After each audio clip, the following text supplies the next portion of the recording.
Hi everyone, thanks for joining me for today's writing tip. I'm Staci Mauney, co-owner, editor, and writer at PrestigeProse.com. Today I want to talk about how to deal with conflict in a critique group. This is my third video in a 4-part series. Make sure you check out my previous videos.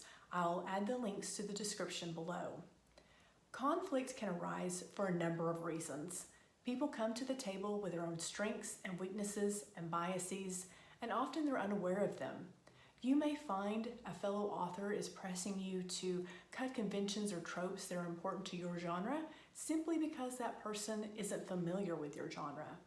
Other conflicts arise when fellow writers take your characters' flaws and opinions personally and misconstrue your character's opinions for your own. Now, your character's opinions might be your own, but many times they aren't. Sometimes conflicts arise over an unprofessional tone. When we take our work to a critique group, we expect to have issues pointed out. That's why we're going there, to be better writers. And honestly, the truth hurts, it really does.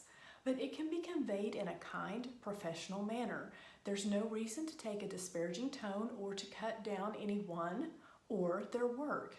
It's unnecessary and hurtful. So how do we resolve such conflicts? The first thing you can do is talk to the group leader. If you're not aware of group guidelines for dealing with conflict, ask the leader. A strong leader will enforce those guidelines and keep group members in check, and that's really important.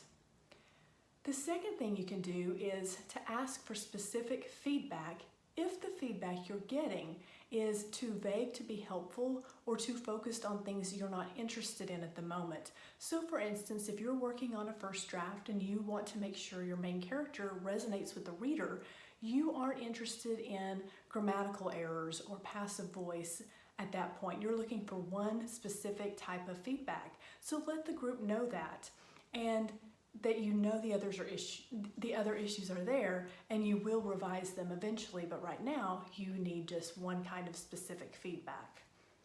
And if the feedback that you receive is disparaging, consider talking to the other writer one-on-one.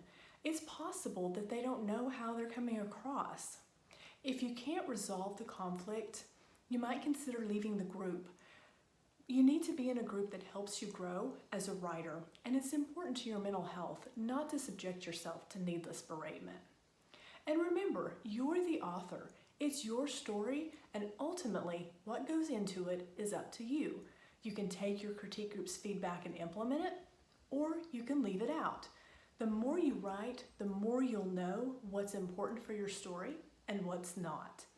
Are you part of a critique group? Do you have any suggestions for resolving conflict? I'd love to hear them in the comments below.